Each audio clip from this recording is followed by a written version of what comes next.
Your negative thoughts are keeping you broke. Those negative thoughts you have when you want to start a new business, talk to that girl, go to the gym, and you feel like you're not good enough or you don't look good enough to be talking to someone or you don't deserve. Those beliefs that you have inside of your head are holding you back. And when you start to break your limiting beliefs, you will start to make more money. You will have better dating experiences. Everything across the board will improve when you start to address the issue of your beliefs. And I always found it fascinating from a religious perspective all the way to sports and business is why certain people have beliefs that enable them to interact with reality and get anything they want. It's almost like some people are just born believing in themselves, having confidence, the confidence to shoot the game winner, or the confidence to go and talk to that girl, even though they're not the most attractive, right? And beliefs from a psychosomatic experience, and if you don't know what that means, it basically means your mind-body connection.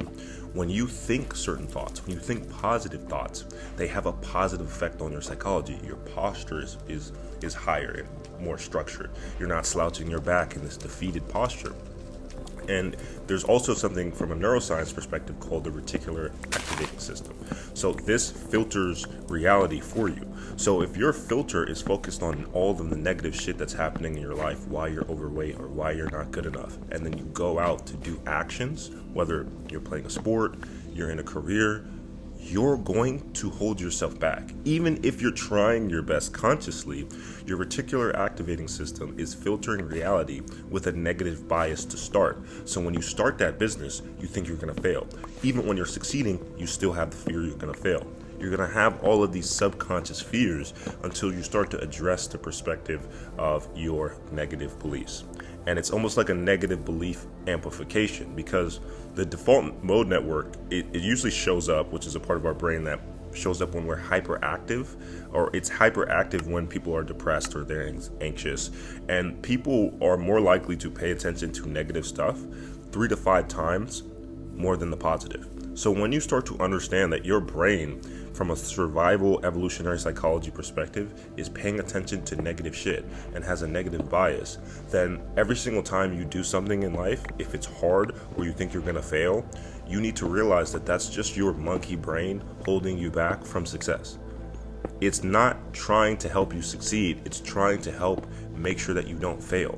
Your brain is trying to make sure that you don't go back to zero and you don't die.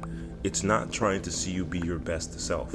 So when you have these negative thoughts, you have to really be conscious, and that's where meditation, breath work, all these exercises, and even hiring coaching can help you pinpoint and recognize those points where you're starting to have a negative bias, right?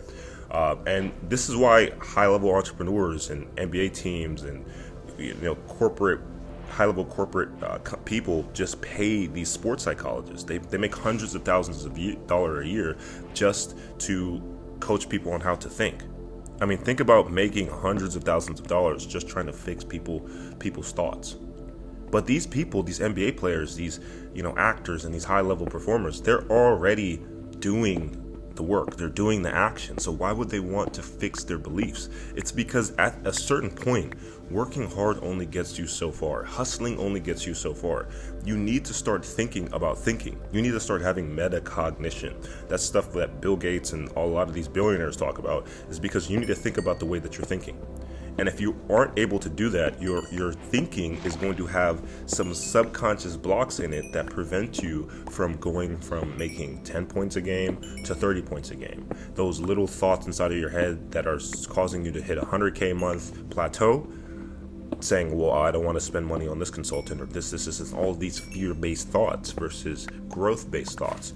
And that's where the evolutionary psychology perspective starts to kick in. Because once you start to understand how powerful your belief is, it's actually an indicator of your ability to perform well, right? Your belief in your ability to succeed predicts outcomes better than your actual past performance in many cases. And they did a study on this. I think his name was Albert Bandura's work. I need to double check it, but the guy studied that your belief in yourself predicts how likely you're able to succeed. And I know that sounds like obvious, like duh, but most people don't do that. That's not normal. Most people don't believe in themselves until they've shown some sort of proof that they can do it.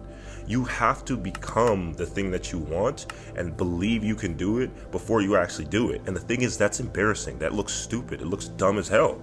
Right? If you believe that you're a good basketball player or you're a good content creator and you have no followers, you look like an idiot. And people who also don't understand this, they're going to try and tear you down. This is why your friends, your family members, and all of the people around you, they start to throw this negativity around you. Like, are you sure you want to make that business decision? Are you sure you can afford to hire this person? Or are you sure you want to drop out of school? But because they themselves don't understand the effect, this self-efficacy effect when it comes to self-belief. Right? When you believe in yourself, before reality tells you that you can do it, you're more likely to do it. When you don't believe in yourself, all you're doing is just making sure that you don't do it. You're literally, there's no advantage to not believing in yourself in this day and age. Because more likely than not, again, it's just a survival-based thinking that your brain is trying to do to protect you. We no longer live in hunter-gatherer society. So worst case scenario, unless you have like a family or something and people who depend on you, you taking a risk or you pursuing something in life is not usually going to cause you to die, get eaten by a tiger. Okay, worst case scenario, your boss thinks you did something stupid, your business failed, okay, file bankruptcy, you're still alive, you're still breathing. It's not like a life or death thing, it's a psychological failure. We're not talking about physical failure like our ancestors had to deal with. You get eaten by a tiger. Your brain thinks there's a tiger coming when your boss is going to fire you, or when your comments and video doesn't do well. That's what your brain thinks is a psychological, failure. But if physiologically your body thinks, this is negative, I'm in jeopardy, I might die. When in reality, it's just all your mind. Like, if you don't score 50 points this game, it doesn't matter. It's not a life or death thing. It's just your ego and the psychology of it. And that's why it's so important to start to dismantle your negative beliefs. And if you guys want more content around how to do that, processes for entrepreneurs, business owners, make sure you guys like and follow for more.